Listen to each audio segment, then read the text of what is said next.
It's time for the Salt and Sass podcast, when we share our love for the wonderful world of board games with you, whether you're a gaming veteran or just starting your tabletop journey. Welcome to episode 86. I'm Suzanne. And I'm Mandi. Mandi, I literally told myself before you heard me, don't tap the desk while you're talking. Did you tap And I the literally desk? could feel myself tapping the desk during the intro. Oh my gosh, That's I gotta happy. like put my hands in my pockets or something. That's where mine.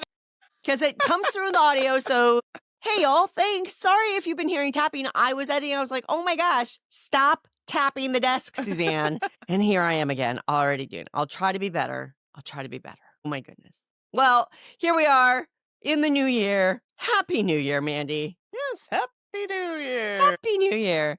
I had high hopes that 2026 would be off to a rollicking start here in the United States. That's not quite true, but oh, Ew. well, what are you going to do? That said, I know that you and I both now are officially 3D printer owners. Oh my gosh, the 3D printing conversations have been wild, everybody. Like, what was this Mandi, message you so sent first of all, me? not just a wait a minute. No.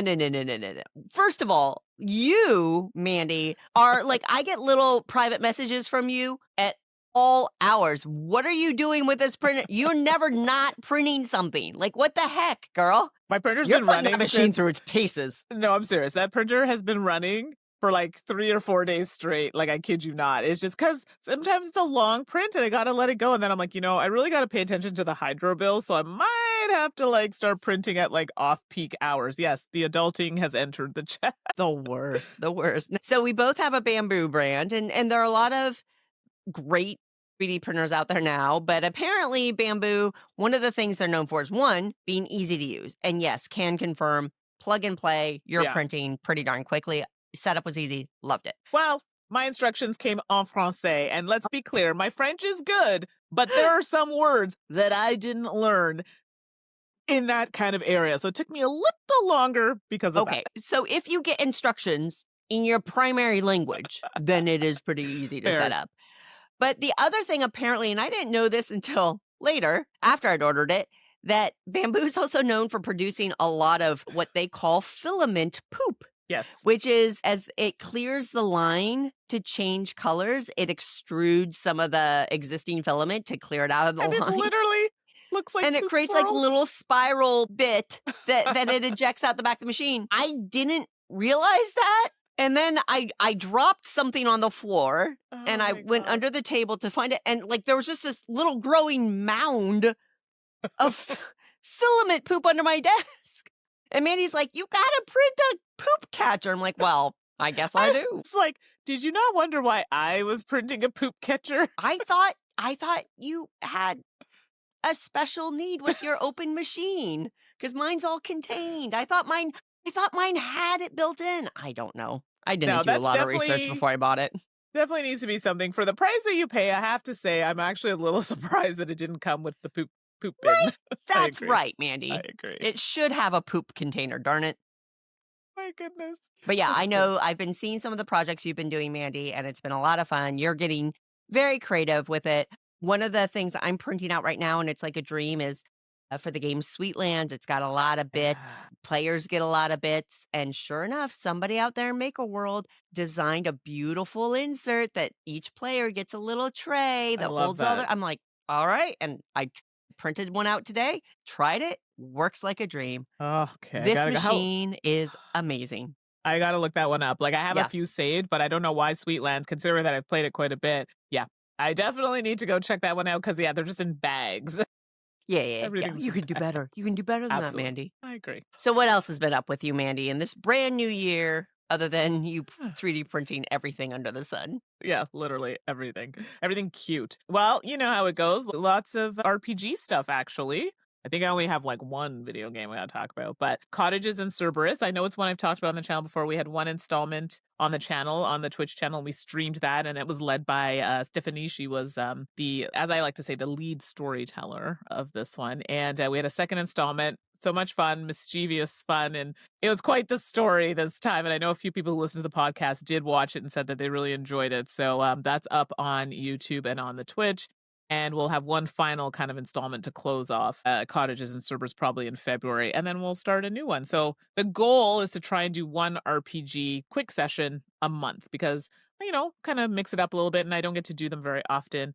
And Stephanie likes leading them. And we have a few other people who might be interested in doing that as well. So if that's your thing, or if there's one you're like, oh, it's super cozy or cute or something you think we should try, let us know. And we'll definitely have that contact information for you to send it to us. So yeah, you got to get into one of these, Suzanne, when you have some time. I know it's busy If we can for make you. it work, yeah, I'd love to. It sounds like so much fun. Yeah, it's a lot of fun. Yeah, I have some other stuff going on, but what about you, Suzanne? Anything else that you're doing as well? No, it's been busy beginning of the year already, catching up on work. My work, is very busy with some fun, exciting stuff, but, Oh, some challenges I can't even talk about. It's so fun, I can't even talk about it. wow. But Okay. that said, I'll talk about a video game. We've talked about this before. For me, video games are mostly done in my spare time at the end of the day. I'm tired. Like we talked about Dogpile last episode. Yeah. I've been playing a lot of Dogpile. I love it. Okay. It's, you can play it quickly and just, you don't have to super think. Did you get the Well, big dog? I did. Yeah. And I've moved up, Yay! unlocked decks and stuff like that. It's so Nice. cute. But my friend Eric Yurko, our friend Eric Yeah. Yurko, told me about Deep Rock Galactic Survivor. I've been hearing so much about this one. That's my new addiction because it is, if you like Vampire Survivors, which I do, it's Vampire Survivors in space with mining. So you know how in Vampire Survivors you're just running around and you power up, you get experience, and then you gain things. All of that applies. Same thing. You're running around and then it's set in space and it feels a little like Starship Troopers because all of the enemies are bugs. Different kinds of bugs. So you're running around in space God. trying to, but what you're doing in space is you're mining ore. So Yeah. you're running around the environment and you're building up your weaponry and stuff like that, but you're also mining through the rocks. And sometimes the rocks will have gems in it that you want to collect. And then as you finish a mission or a stage, intermediately, you get to spend those gems to power up your Nice. character and to level up your weapons or your movement speed or your reload time and things like that. And then you go on to the next one and you keep on going. There's the survival mode or the kind of power through mode, but then there's also an escort mode where you have to escort a shipment, which is really cool. There's different characters with different builds. There's a ton of different equipment. I love it. I'm absolutely digging it. And so, and Mandy, if you liked Vampire Survivors, which I think you did. I do. Yeah, it's pretty fun. Yeah, Deep Rock Galactic Survivor. It's worth checking out. I know Slivers listens to the podcast, and it's funny. He is the one who had suggested that to me literally today. So good timing. You and me, Slivers. Yep. Good taste. Good taste. Love it. Okay, I've added to the list. I'll check see if it's on Game Pass. Probably not, but we'll just add it to the. I think it's on my wish list already. So see how that goes. Nice. What about you? Well, for video games, there's one other thing I want to talk about, but I'll talk about it after, is the video game right now that I've been looking at is other than Supermarket Simulator. I've been playing a lot of that. My supermarket looking quite nice, by the way, is Banisher's Ghosts of New Eden. Yeah, so this is not even remotely board game adjacent. It is literally like a narrative kind of RPG-esque type game. It does have a supernatural vibe to it because you're literally ghost hunters, and you're trying to find out what's happened to this town where like people are, turning into ghosts, and there's an evil spirit that's inhabiting this town, and there's a lot of supernatural kind of presence, and you're trying to follow that story and take out these ghosts or send them to a better place, and also take out this super evil spirit that's taking over this town. So I'm only about 6 hours in, so we'll see how it goes, but it's one of those games where I'll usually play games on normal mode, sometimes story mode, depending on the game. And this one, it is recommended to play it on story mode because after a while, the combat does get a little repetitive. Because even I noticed it. I'm like, okay. Yeah, I think it's necessary for me to do this on like hard mode. I'm enjoying the story, so I'm happy to play it on just like an easier story or normal mode, and I'm totally fine with that. So that's where I'm at with it. It's good. I like the vibe. It is a little creepy, but it's not scary necessarily. The story's really strong so far. Combat, not so impressed with that. I do find it a little repetitive.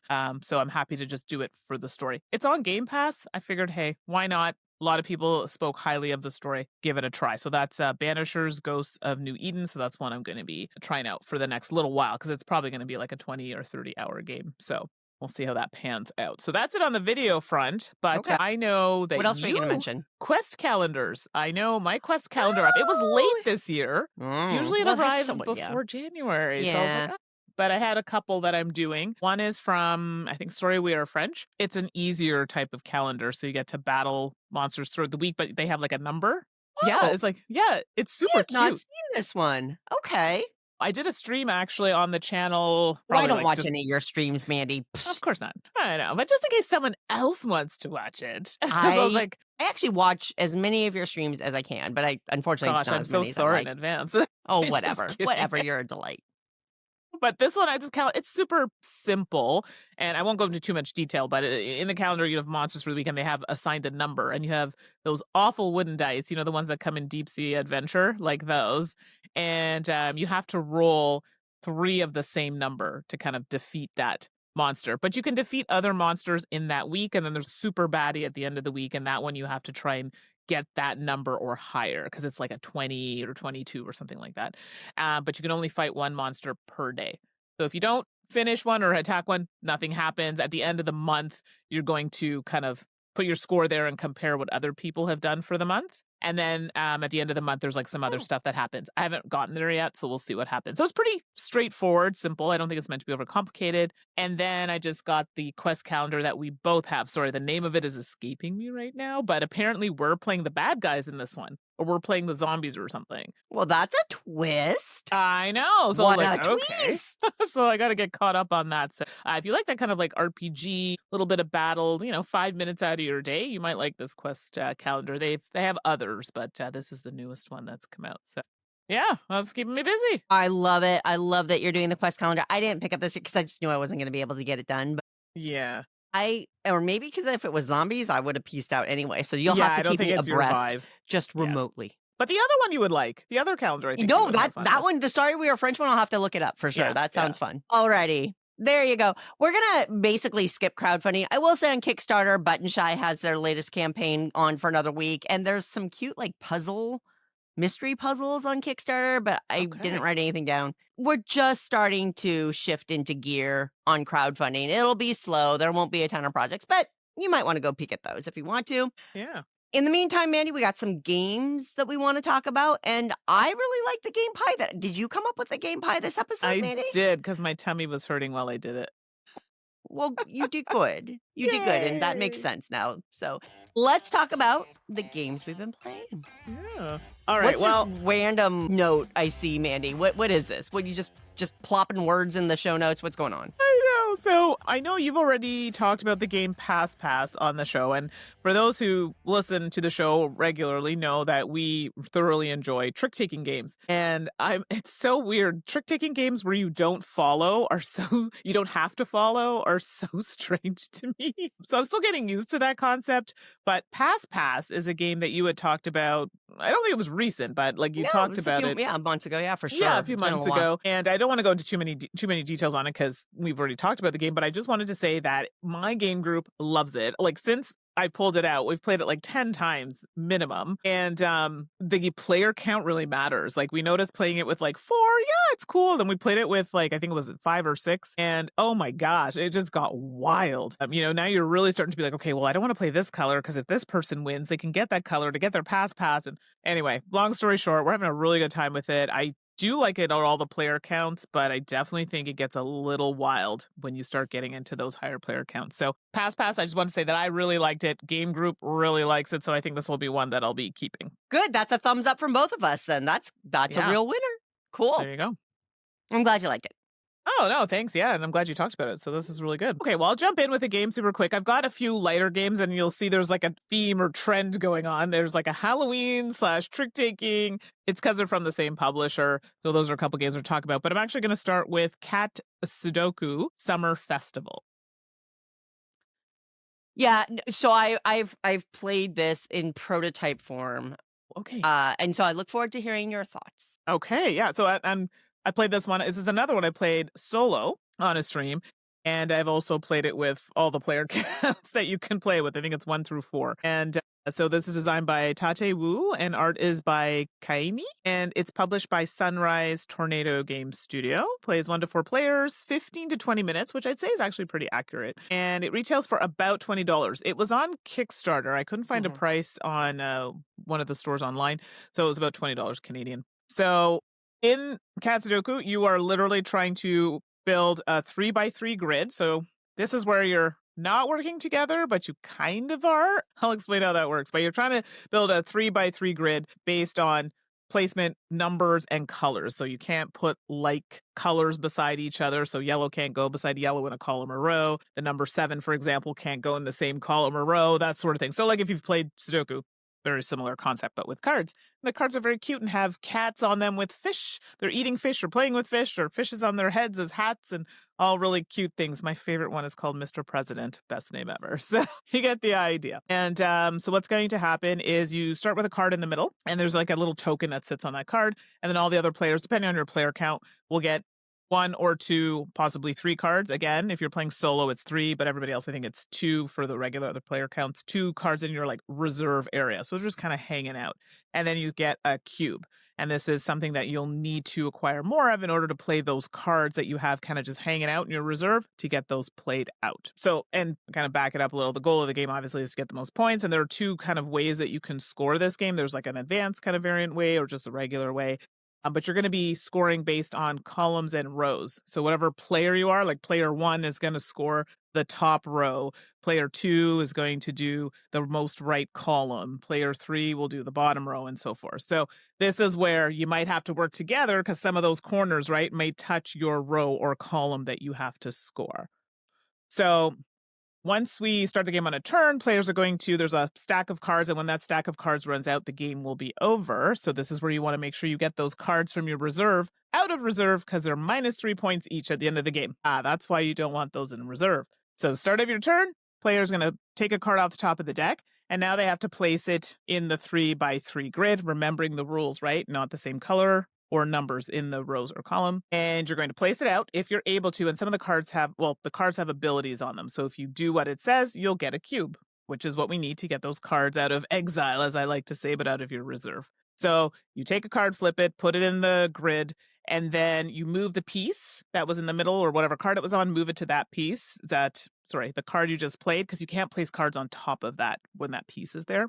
Then you're like, I have enough cubes now potentially to move one of my cards from my reserve into the 3x3 grid. Because remember, you want to get rid of those cards. So that's another thing you could place. And then you move that piece and put it on there. So now no one can play on top of that card. You can play on top of cards, obviously, going forward if it doesn't have the piece on them, because the more cards you have in your area, those are points at the end of the game. And there's some other types of scoring, depending on how many you have in a stack, will score you points versus, having a certain may score you no points. It really just depends. But it really is just point per card in your row or column. That's literally the game. And you're like, oh, that sounds simple enough. It is, but there have been times where I was like, oh my gosh, I can't play. And it's like my second to last turn. Great. When you can't play a card, guess where it goes? In your reserve. I was like, oh my gosh, I just cleaned it out and it's not coming back to me. So I'm stuck with the -3 card in my reserve.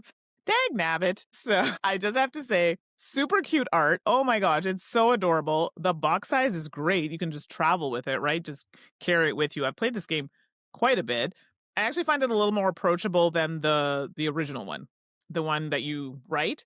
Yep. Maybe it's just the art, but I find the rules really straightforward. I mean, I played it solo. That should tell you plenty because I don't play a lot of games solo. So if I played it solo, it's telling you something. And it was super snappy and quick, easy to understand. I enjoyed the art. I liked the game itself. There were a couple times where I was like, oh, well, bad luck of the draw where couldn't place the card, but it was my last turn and I'm just stuck with it. So I don't know if that's like a random thing, but it is what it is. There's not so much you can do to mitigate that because it's really just based on whether you can play the card or not. So overall for me, we really enjoyed it. A lot of the people that I played it with really liked it. They liked the time, length of the card, the art. They just like the whole concept. So I think it's really approachable and I think people would really enjoy the time and ease of playing this game. So Catsudoku Summer Festival, I liked it. I'm just going to pigpile on this with you because I've also played it. It's been a little while, but played it solo, played it with multiple players, and it's a game that kind of punches above its weight. I think it's just this tiny little square box, tiny little box.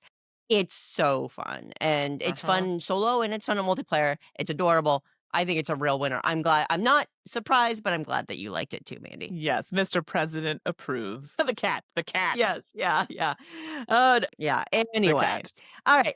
Well, I want to just somewhat quickly revisit a game that you talked about a few episodes Yeah. ago because I finally got some extra plays under my belt, and it's a roll and write. So Okay. You step gotta back, do it. Mandi. Get out my yard, and it's Tend, and the big, massive, I guess, flip and write, but I really don't even look at it as a flip and write. It feels like more action selection and write Right. from IB Studios, as you talked about last, a few episodes ago. I've now played it a number of times. I've played it solo. I've played it multiplayer. Oh boy, yeah. I mean, I think you ended up saying you prefer it solo, right? Yeah, I can see that. I think if you're in a group of people that are all invested and know how to play and get it, you're fine because Sure. it is simultaneous play. This is for those of you who might not remember, this is the giant, like everybody gets 2 giant sheets, and one is your awards and your cargo storage where you're drawing polyominoes, and one is like all these like 20 different areas that you're fishing or mining or planting or building fences or upgrading material or whatever. It's a lot. It's a exactly. lot. You have these fun little scratch off cards for forests and mines that you get to dig through for resources. Very cute gimmick, all that other stuff. Great. All fine. If you've played Hadrian's Wall or even something like at a much simpler level, a super mega lucky box where you're bouncing. You do something here and you got to bounce over there and then you got to bounce over there and you got to bounce over there. Tend has a lot of that. Its major downfall is that iconography. It is freaking brutal. There are over 30 unique resources. A lot. 30. And because it's set in this fantastical future or foreign, planet or whatever, they're all sci-fi. Yeah. Like none of them are based and we're literally looking at things going, is that a fish or is that a plant? We couldn't tell the difference we couldn't even get an item into its category. It's like biome, let alone which one specifically it was. And we talked about this at length. We really have felt like if this was set in reality where you had it's a moose, it's an elk, it's a salmon, it's a goldfish, it's a bird, like whatever, it would have been so much easier. But the cognitive load, even if you knew what all the things were, finding where they are on the sheet is a lot. But then the cognitive load of just trying to figure out what the heck is this, how much coin can I get for it, that's real rough. And even you can't even reference it.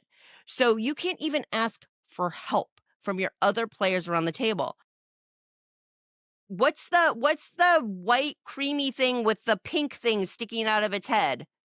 Oh, is it the one with no, it's not the one with the pink thing on its belly. No, it's the one with the curve on its head, not the straight pointy thing. Like if they just because you get this reference placard, if they just named it, even some doofy fake made up name, this is a bleep blorp and this is a blorp blorp, whatever. At least you could say, does anybody know where the bleep blorps are? Sure. And you would all be looking for the same thing. But when you can't even identify what that item is, it drags the play down so intensely for some people that it becomes a real bummer.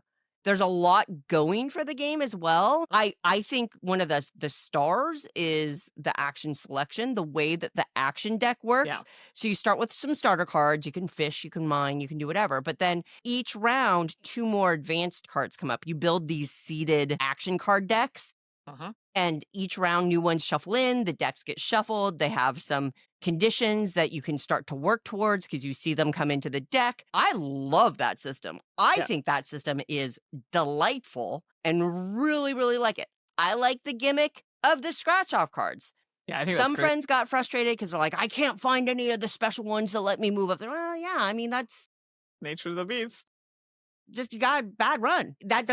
It would be a bummer, but it doesn't bother me. Like that's just part of the game. And it's a fun little goofy thing to do. But so net for me, I won't say I enjoy it more solo because certainly like the neighbor card thing has some dynamics in multiplayer.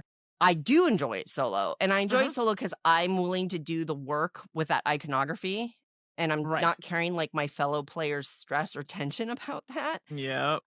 So if you're looking for a heavy roll-up, where I'm landing is if you're looking for a combo-y roll and write, and you're willing to put in that first game and a half of effort to really acclimate yourself, then it's smooth sailing, and then it's fine. But if not, so might not be working out for you. Yeah, Tend I personally enjoyed. I love that action card thing. I wish they'd taken a different tack. Like, and everything individually is adorable. Each of those icons on its own, the art is great. It's charming. I love it. But collectively, with all the unknowns and some of the similarities, the common silhouettes, the common colors, it makes it tougher to play. So Tend, I like it. I definitely can't be for everyone, unfortunately. No, it's a lot. Like it's a lot. It's a lot. And I've played it solo, and I'm just like, it's a lot. Okay, well, I'm glad to hear that you also enjoyed it, though. That's good. Yes, I personally, because it's my jam, of so course, I'm biased towards it. I did like it. The next game I'm going to talk about is I actually had spoken about a trick-taking game. I think it was like Tricky Time Crisis, potentially on the last podcast or the podcast before. This is from the same publisher. There's another kind of superhero-themed one, which I'll talk about on the next podcast. But these two I'm going to talk about, and I'll talk about them separately, are Halloween/candy themed. So, and they're a different vibe, and I spoiler, I enjoyed these ones. So the first one is Best Candy on the Block. Did I have the rewrapped? Hold on, I got the box here. I'm like, No, this is Best Candy on the Block. Yeah, new rewrapped version, king size expansion included. Sorry, that's quite the mouthful there. Full of candies. And this is designed by John Barron. Art is by Ragnar Tessier, and it's published by Baron John Games. It's for 2 to 5 players, plays in about 45 to 90 minutes, and it retails for about $35 Canadian. It's because it's an import. So this game, it's going to cost a little bit more to come in. So Best Candy on the Block, it's a trick-taking game. So, sorry, I don't know if I said that right off the bat. And it literally is about Halloween candy. I love Halloween. I do enjoy candy, so of course I had to try this. So in every round, you're going to pick a favorite flavor. So the cards will have, I don't even understand. It has a flavor on it. It has a candy or some kind of caramel or something. Anyway, you pick a flavor, and that's determining what you're trying to collect. Okay, so there's a cards that they have, these flavor cards that'll say, maybe you want the cards that have most blue candies on them. So you want to try and collect lots of cards that have blue candy. So try to win tricks with those cards in them. But here's the kicker, you don't want to win too many tricks in a round because you'll get a tummy ache. As in, you don't want to, because they have cards with candy, right? You don't want to take... You don't want to be greedy. And it literally says in the rules, like, don't be greedy and win all the tricks. You want to win some tricks, but you don't want to win, like, too many and have the most. Or you'll have a tummy ache, and you don't score for any of the tricks, only for your matching flavor cards that you manage to get in those tricks. So, basically, you're losing points by being greedy, which was accurate, because you'd be sick and wouldn't be able to eat all of your candy. The deck, though, isn't just candy cards. You also have prank cards in the deck, and they give you negative points. Yes, we can't forget those ones. And they also play around with turn order a little bit. So the person who maybe would have won the trick, but there was like a prank card, it actually would go to the next person to start. So you got to be careful when you play them. You can give away those points, but then you're also giving away you potentially starting the next hand. There are also non-candy cards, and those ones are going to help you kind of get away from some tricks. And then king cards that will kind of change the way things are played, and sometimes there are like higher valued numbers, or they'll have like really cool things that they can do on them. Those have definitely helped me win a few hands. So the game keeps going until someone hits 31 points, or whoever has the most points wins. So I think we ended up playing... Did we play 30? We might have played longer than that, actually, now that I think about it. We had a really good time with this one. This one was definitely a bit easier. I find some of these trick-taking games that we were playing were getting like really complex and a little convoluted. Doesn't necessarily mean it's a bad thing. It was a lot. And this was really nice because it would actually provide some explanation about trick-taking. I like the theme. Okay. The art on this was actually very cute. And I like the whole candy concept, how, and this is why it ties into a little bit of our game pie, but I liked the simplicity to be honest. I mean, Yep. coming back to Sure. that, you still have to follow in this one. So if you're able to, so if someone plays a card with like a blue candy on it, you need to play a card with a blue candy. So we're back to like the basics here, but the theme super appealed to me. So was it doing anything super outside of the box? No, but I did like the fact that they had cards with like abilities or things that change the order or kind of just shakes it up a little bit, but in a very simple, easy to understand way. And then it pulled in the theme of like, eating too much candy and being greedy. And it hit for me. So best candy on the block rewrapped. I like this one. I thought it was cute. Awesome. And the art was super, super nice. Oh, adorable. You were talking about it a little bit, Mandi, and I'm fully on board with it's a little simpler. Yeah. Because so many of, trick taking has had a huge moment, a huge surge, adding complexity, adding twists, adding clever bits. Right. It has been the trend, which is great. I love it. Sure. You love it. We love it. Absolutely. But you and I are both very experienced trick taking players, right? Absolutely. And I have tried to play trick taking with people who haven't played as many. And you kind of, when you're looking at like all these fancy trick takers, you're kind of like, oh, well, I don't want to do that one. That one's weird. That one doesn't follow. Like, should we just play hearts? Right. So the idea of something being thematically appealing and maybe a little more straightforward, I love that. I think that's great. Yeah. So Thanks for so sharing that definitely a one. good one. I think you would like this one as well. So you definitely have to give best candy in the block a try. Indeed. With all the wrappers or whatever. Well, exactly. Okay. Next up for me, this is gonna be it's a puzzle game. It's an not escape room. It's a puzzle game, but it's one of those ones with spoilers, so I don't want to spoil. Is this the one in the green box? No. Okay, sorry, I jumped ahead. There are a few from this person that I really want to try. So okay. Yes. Okay. So I'm going to be talking about Adrift, a Puzzletale. This is published by Post Curious, of course, designed by Rita Orlov. There's something magically wrong with Rita's brain. I just gotta say, my gosh, just it's so good, so wild. With illustrations by Amelia Leonards, I think it sells for about $50 and it does play 1 to 4. It is a one-time playthrough kind of game, but there's no destruction or things like that. So you can pack it up and pass it along if you are so inclined, but it is a one-time playthrough thing. So there you go. Adrift, a Puzzletale has something to do. I'm so sorry. I've forgotten the storyline exactly. You're a student and you've gotten this letter and you're researching something. You're trying to solve this mystery, right? Where somebody went or something like that. I'm sorry, I don't remember that detail. And ultimately what you have when you open the box is that you've got 4 letter-sized envelopes in red, green, yellow, and blue or something like that. And those are associated with different areas. Fire, forest, water, and earth, I think, are the ones. I think that's what it is. And then there are 4 cloth bags that match in color. And basically, that's everything that you get. So each envelope, and this is all in the intro letter that you get when you open it up that's very thematic and explains what's going on. So I'm not spoiling anything. Yeah. And you'll want to read it anyway because there's a lot of like creative writing involved and things like that for the story. But basically each envelope, when you open it, has 3 puzzles and an illustration. And those puzzles are a poem. They're poems. They're puzzle poems. So, and you have to solve them in order within an envelope. And then the third puzzle poem needs the illustration and the item in whatever the item or items are in the bag. And again, this is all outlined in the letter that sets you up to how to play. Right. But then each color grouping is separate. So you have 4 separate groupings that follow that rhythm. 3 poem puzzles that you have to solve in order. The resolution to the envelope entirely will give you a phrase.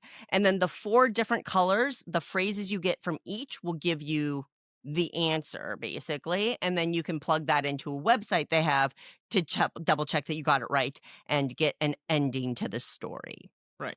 That's how you do it. How do I talk about this? Because I don't want to spoil anything. Yeah, it's tricky. One of the reasons why we decided to pull this out the other night is that we had a slightly larger group. So technically it says it plays 1 to 4, but we actually played with 5 because you can you open the red group and we'll work on the blue group over here. And we're all together. And if you get stuck, we can talk about it, things like that. But you could kind of divide it up a little bit, which is nice for a larger group. And that ended up working, quite frankly, pretty well for us. And it was interesting because even after somebody had solved one of the poems, if somebody else at the table hadn't seen it and it was solved without them, there was something about the game that compelled you, here, you take a look at it now. And even though we've Right. solved it, figure out how we did it.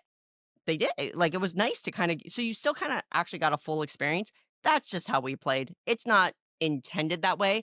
But for our group, because we're super into these kinds of games, that worked really, really well. To a little bit divide and conquer. And then when you got stuck, you'd ask your friends for help because people's brains work differently. It was like there was one puzzle where somebody had done all of the work. Like, they'd figured out how everything was supposed to be, but they couldn't figure out, like, what does this mean? They sat with it for a little bit and then they handed it off and the person looked at it and goes, oh, it's this. Right? Because brains are different. And Absolutely. that's another clever thing, that there is a variety of puzzles in this game that I think, depending on how your brain works, some will be harder or easier than others. We had a lot of discussions about, do we feel cheated? Like, we only asked for hints a couple of times, one time. And nothing, even if something took us a little more work, when we got it, we got it. Like, we didn't feel like, if we hadn't gotten a hint, we never would have gotten there. It all made sense, which is a thing. Like, sometimes in exit games or in lock games, there's leaps of logic that you have to make that we don't like. Right. And we didn't experience that much here. We did get stuck on the last puzzle. No. All 5 of us went through it, and we ended up having to go through the hint system. It was a bit of a stressful ending, but everything else was so positive. Yeah. I think it was a big hit for us overall. The illustrations are incorporated in a fun way overall, and they're beautiful. They're ethereal, and they've got this beautiful, almost like watercolor. I don't know, but it was lovely art. It was a fascinating story. The puzzles were clever and interesting. And for our group of 5, a very, generally very smart people working through things together, it worked really well for us. So Adrift, a Puzzletale, if you are into these kinds of games, I super recommend this one.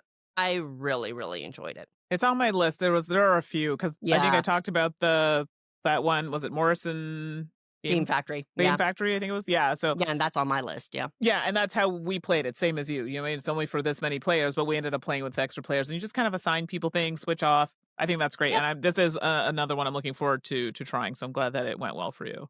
The last game I'm going to talk about, well, here we are. It's like we've been here before. It has a Halloween-ish candy type vibe, and it's called Trick or Bid. And literally, it is the most literal title, Trick or Bid. That is what you're doing. A game that knows what it is. Knows what it is. And it's designed by Jeremy Zero. I don't think I've ever heard that last name before. And art is by Ragnar Tessier and published by Baron John Games. This is for 3 to 4 players, which is interesting. So a lot of the other ones I played had higher player counts. This is specifically 3 to 4, and it plays in about 45 to 60 minutes. And again, retails for about 35 Canadian. So as I was saying at the top there before, it's a Halloween themed game where you're trying to compete for cards and candy. But whenever you win a trick, you have to immediately decide whether that trick counts toward your total tricks for the round, or whether you'll take one of the cards from that trick to use as your bid for scoring. So let me break that down a little bit. So you're either going to, great, I've won that trick, it's just going to count toward however many tricks I have, or you're going to take a card from the trick you just won and say, and there's another trick-taking game we've played that does this. So let's say there was a 4, 3, and a 6 played. I'm going to take that 3 out, and that's my bid, meaning I'm going to try to win 3 tricks. Does that make sense? Yep. Yeah. I was horrendous at this game, by the way. Like, really bad. But that's the whole point of driving the game, right? You're trying to, and you have to do a bid at some point. Otherwise, you're going to end up with negative points. So if you're like, I don't need to take a bid at all, you do need to take one, or you will end up with negative points. Versus if you take one and you don't get it, maybe you'll end up with 1 point versus 3, 4, 5, whatever points you may have had. That is actually literally the game. And there are different colored cards for the different suits. And the first person to pull their bid, that becomes the trump card. So for example, let's say I was like, okay, we played a hand and it was all greens, for example. So everyone was following with green. And then Suzanne's like, oh, you know what? This is going to be, I'm going to take this 3. This is going to be how many tricks I hope to win for this round. And it's a 3 green. So now greens become the trump going forward for that round. So that's literally the game. And then you play till, I think it's a total of 3 rounds for the game. And then whoever has the most points wins. If you get the exact amount you know, it's like, I forget the points. I apologize offhand. It could be like 5 points or whatever. If you're off by, you know, oh, I was over, you'll get 1 point. If you didn't take any bids, I think it's like negative. It's a lot. I think it's like -5 or something. It's a lot of points that it's in the negatives.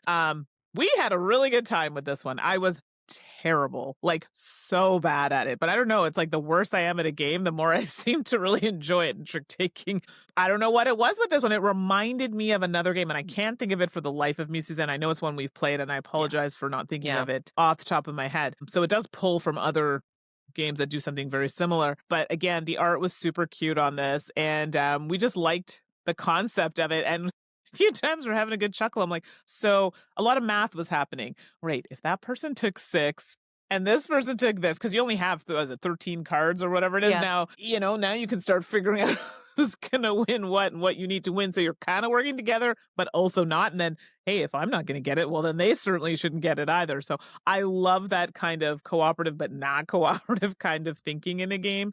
And it just made it that much more fun. So even though I was losing horribly, I had a really good time. And to me, that signals a fun game, right? Absolutely. Yep.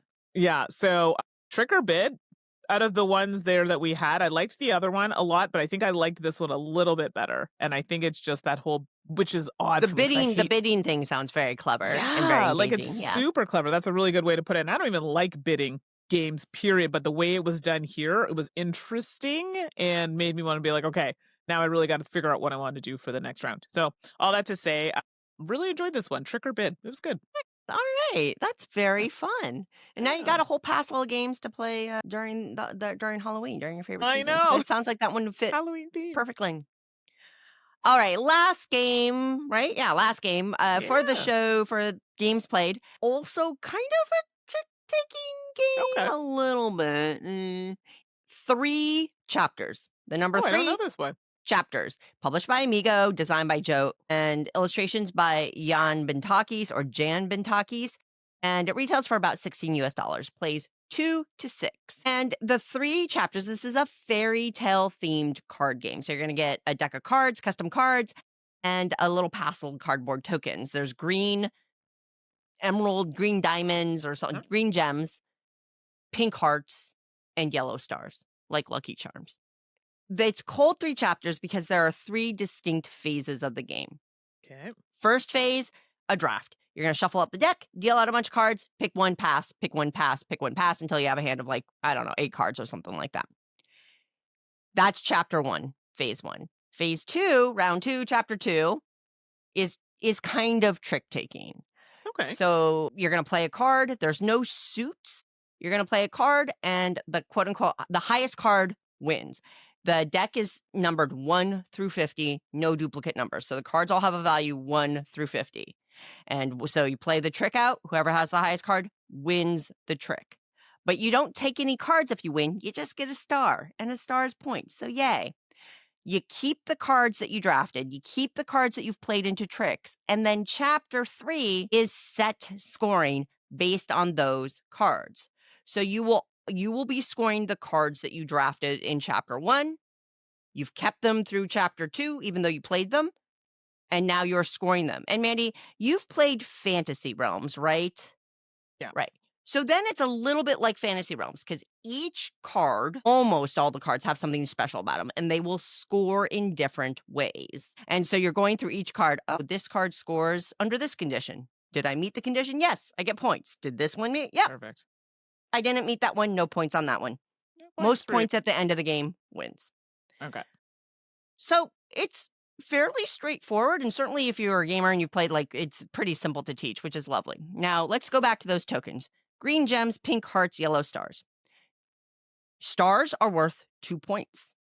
So winning a trick, you get a star. You get 2 points for winning a trick. Okay. Hearts are worth 1 point. Gems are worth half a point. Interesting. All right, so let's talk about those cards again. 1 through 50, right? And so a 50, going to win the trick every time. A 47, probably going to win your trick, that kind of thing. That's 2 points guaranteed. But the 50 is just the dragon, and it has no special abilities. It's just dragon, a beautiful illustration of dragon, 50. Cool. Then you go down, and then you hit Tweedledee and Tweedledum, right? 31 and 32, whatever, right? Hey, Tweedledee says, score a heart if you also have Tweedledum. Tweedledum says, score a heart if you also have Tweedledee. Aha, but they're only in the 30s. So as you're drafting, you're like, 30 is a decent card.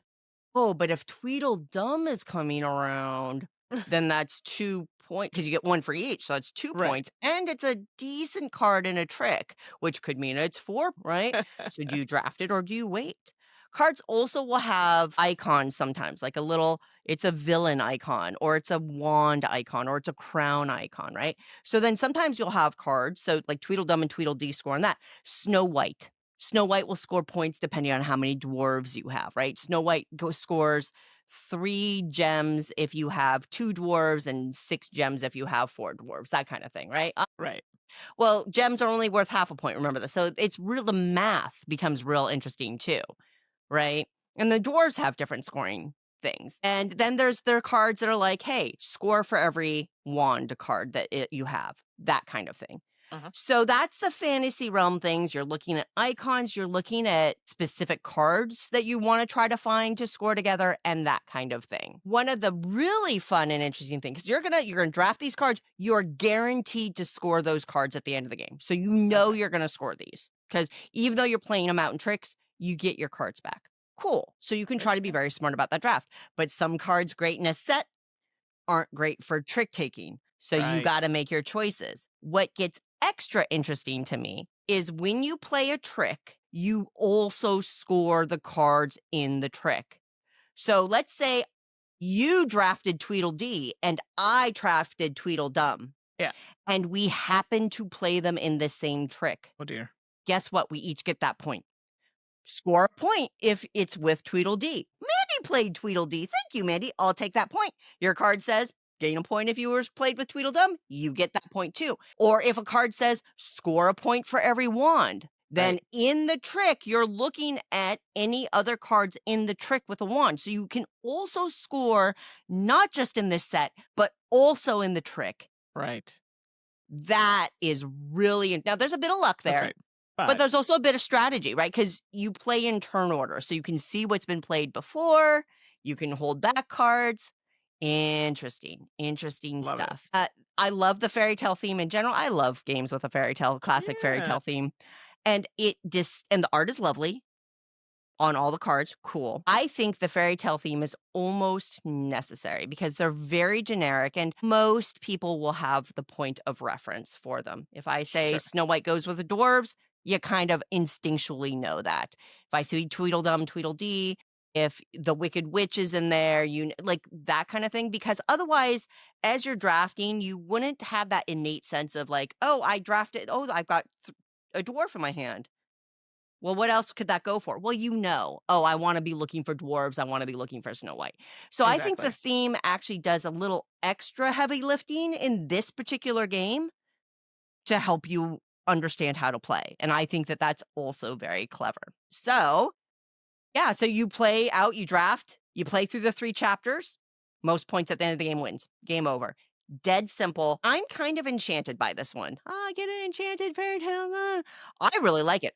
I think it's very, very clever. I think the fact that cards will, again, that balancing of card value versus how it scores versus how it plays out on trick, the fact that cards score potentially score in the trick taking in chapter 2, but you're guaranteed this. All of those little factors and how they balance out, I think it's very clever. Very cool. Like that a lot. Like, actually, even as I'm talking about, like, you know what? I really do like this game. This game is great. So anyway, that's 3 chapters. It plays 2 to 6. Nice player count. Charming card game. Huge recommend for me. 3 chapters. I love it. I've not even heard of this, but I mean, since it's in that trick-taking vibe, I'm going to have to check it out. Indeed. And I think it just banged on the table again. I got so excited about 3 chapters. I hope I wasn't banging on the table the whole time. Oh my God. I didn't hear anything, so I think you're all right. All right. So there you go. Some table banging games that, okay, anyway, we'll just say that. We'll let that just sit there out in the air. The thing we said. Good idea. All right, Mandi. You got some time for some pie? Of course. All right, folks, it's Game Pie time. Game Pie is when Mandi and I serve up a selection of games curated by our whims and our excellent taste. Because we hate rating things, but we love baked goods. So we stuff a pie full of good things. Mandi, what is the Game Pie this week? Well, after the holidays, I don't know if anybody else was just like, oh, so many treats, I think I overindulged. So the pie this week is games we binged like holiday treats. I love this. I had to ask for a little clarification, but once you explained it to me, I'm like, I actually really love this. For listeners who may be a little more brained like me, could you explain that a little more? For sure. So it came to me because I'm like, there are some games, and I'm sure there are people who have fallen into this category. You just play and play and play, and you're like, I really enjoyed this game. I played this game a lot, but I think might need to shelve it for a minute. Doesn't mean you dislike it or you're getting rid of it. It's just you've had a lot. It's like, when you go for that third eggnog that might have a little alcohol or something in it, and you're like, whoa, I'm a little tipsy. It's delicious, but I need to take a little break. Kind of like that. Gotcha. But not us taking a break and being done with the game are two very different things, right? Sure. Like we need to not see this game for a little while. We just need a cleanse from it. Got it. Wait a minute, you changed your list. Oh, you sneaky monkey. All right. Well, you can serve up the first sneaky slice, Mandi. I will, because I know you're gonna have like the you little. There were too many. So my first slice of games we binge like holiday treats pie is Hero Realms.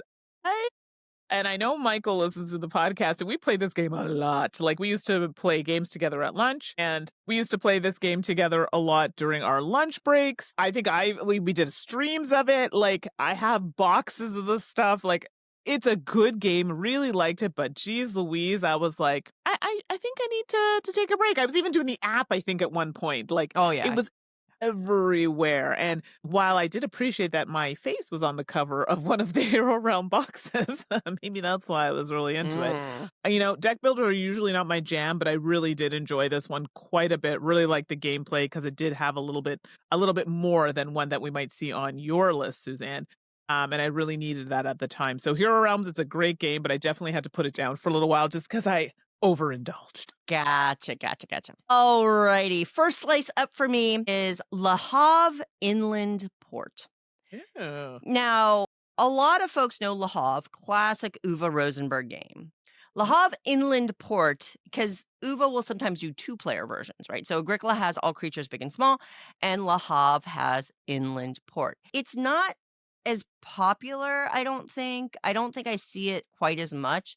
But man, I still love, I think, this game. It doesn't have, it's a two-player, much lighter game, but it's got this really fascinating resource management puzzle with how you're exchanging things and how trackers move up the track and how they can jump levels and things like that. Right. It's very much a puzzly kind of two-player game with some timing elements and things like that. I played so much. I like this game so much, and that little puzzle, I was just enamored with it. Right. And couldn't stop playing it until I could. So it's been a while. I can look over to my left here, and I can still see it on my shelf, and I'm like, oh, I haven't played that in years. I think my cleanse is done. I just have to find somebody to play it with me now, and I have to remember the rules. But yeah, Le Havre Inland Port, great two-player game. I played a lot of it. Okay, and I see. I haven't played this one quite a bit, and I haven't played it for quite some time. But okay, interesting. My next slice of pie. Well, this game's been around for a long time, and that is Alhambra. And I had Alhambra, the basic version, and I was like, no, that wasn't enough. Let's get the big box. So I got the big box. So I could play all the extra things, and I love a good tile laying game, anything where you can like build up areas, getting extra points. And I think I had played with someone who also really liked this game. So anytime a game came up, you want to play that? Yeah, let's play Alhambra. And I'm just like, hey, you know what? When you start to see that tiles are getting worn, I mean, it's good. Yeah. You're playing the game and it's great. But I was like, hey, we need to branch out. We need to try other things. Let's maybe shelve Alhambra for a little while. We'll come back to it. Yeah, I definitely knew it. If I can teach you a game without even glancing at the rules, and it's been months, potentially a little while, yeah, that tells you I've been playing this game quite a bit. So Alhambra, specifically the big box, got played quite a bit. I love it. It's been a while since I played that one, yeah. Yeah. Next slice up for me in games I've binged like a holiday treat, Mandi. Star Realms. Okay. Fair. To Mandi's Hero Realms, the sci-fi variant. So Star Realms came out before Hero Realms. And one thing I like that Hero Realms is largely the same game. Sure. But they changed the numbers and they made everything bigger. But they kind of leveled up everything the same ways. But still, it's way more fun to hit for 10 than to hit for 1. I like that about Hero Realms. That said, Star Realms came out first. I do like deck builders. I thought what Star Realms was doing with bases and things like that was very, very clever and a little different than other stuff that was out there at the time. So it felt very innovative and unique. And I loved it. I love all the expansions, constantly playing, and they had the app. But I played it both app and physical, kind of like you, I think, with Hero Realms. I mean, I have a lot of hours into the digital app version.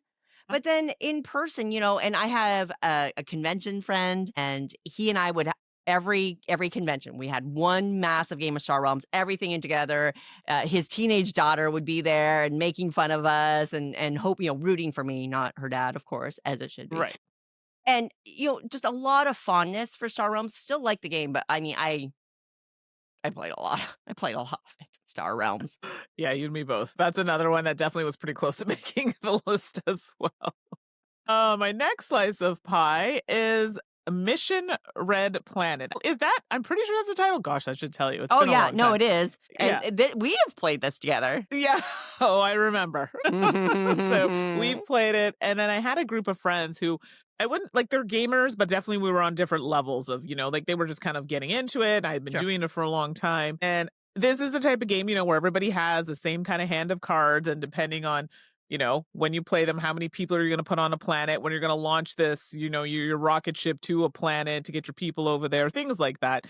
And it's a great game. Let's be clear. Super fun, but I kid you not, for at least a year. Every time I would go to my friend's house, this would be the game that everybody wanted to play because we just had a really good time with it. We didn't have to teach the rules. Everybody really liked it. I know it has a space it has planets, close enough. But that's not the point, okay? The point is that we all had a good time playing it. Absolutely a space game, you goof. Oh my gosh, you can't even use that example. No, not letting that one fly, Mandi. Oh my gosh. But Mission Red Planet. And it's funny just talking about it now. I hadn't pulled it out in a long time because I just played the heck out of it. Like, oh, you know what? Maybe I'll pull that out next game day. It's been a hot minute. So Mission Red Planet was well loved. I love that. And I love Mission Red Planet's player count, right? It goes up to 7 or 8. It's great. It's a super high count, which is great. Awesome. Yeah. Next game I binged like a holiday treat, Potion Explosion. I love Potion Explosion. I actually think it's been so long that I played Potion Explosion that I actually think I want to introduce it to my 13-year-old because I think he'd really like it. Okay. And it's been a while since I played it, but all the kinetic motion, right? This is the one where the marbles drop out of the hopper and you're pulling marbles and you're fulfilling potions. It's a pretty straightforward game, but that gimmick of the marbles and the hopper and the way that, you pull one out and they clack together and then you sometimes get to take bonus marbles, that kind of thing. So fun. So fun. And look, I use the word gimmick sometimes, and some people view the word gimmick as inherently negative, and I absolutely do not. A gimmick is only negative if it doesn't work. Exactly. But I remember when the Nintendo Wii came out, and everybody's like, "Oh, the motion controllers are a gimmick." I'm like, coolest freaking gimmick in the world. Have you played Wii bowling? Hello. So I'm very pro gimmick when they work, and Potion Explosion's marble gimmick absolutely worked, which meant I played it a lot. Also, it was one of those games that I had access to, but other people wanted to try. So I was teaching it a lot to a lot of new players, that kind of thing, which I love teaching games to new players that I like. I love doing that. Sometimes when you teach it to new players, 8 times over a convention weekend, it can be a lot, but that's okay. So Potion Explosion, I still love it. I actually want to get back to the table. Very nice. Actually, I played this one not too long ago. So, there you go. See? Yeah, good choice. Well, my last slice of games I binge like a holiday treats pie is Scoville. And I should tell you how long I've had it. I think they've just remade it. I think it's the same rules, but they've changed the art, or it's a new publisher. Yeah, it's a new edition. Yeah. A new edition, yeah. Which new publisher too. Yeah. I'm not gonna lie, I might end up grabbing this, but Yeah, and I have all of it. Like I have all the things. But Scoville, it's literally about peppers, right? You're planting your peppers, growing your peppers, trying to be the most successful in doing that. Gosh, I was obsessed with the ghost peppers. I think I just liked them because they were like clear. Yep, Yeah, I like it know was really exactly what you're cool. talking about, yep. Yeah, exactly. So this game got a lot of play. Like I thought the theme was really cool and really fun. And it was another one that played actually a larger player count. I think it plays up to 5 or 6. I can't remember off the top of my head.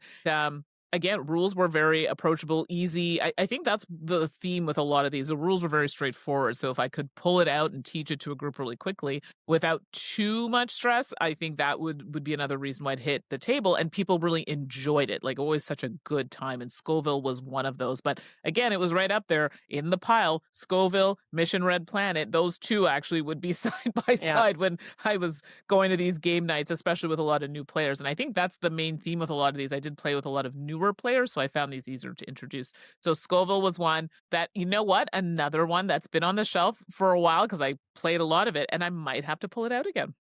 There you go. I played a lot of Scoville. In fact, we talked about Scoville ages ago, and I actually it was painful, but I actually sold my copy No, of you Scoville. did not. And that was it right there, Mandi. I did, I'm sorry. and then I regretted it. I regret it. I regret getting rid of my copy of Scoville, and now they have the new edition, and that's lovely. But yeah, good game. Good game. Yeah, Mandi. sorry.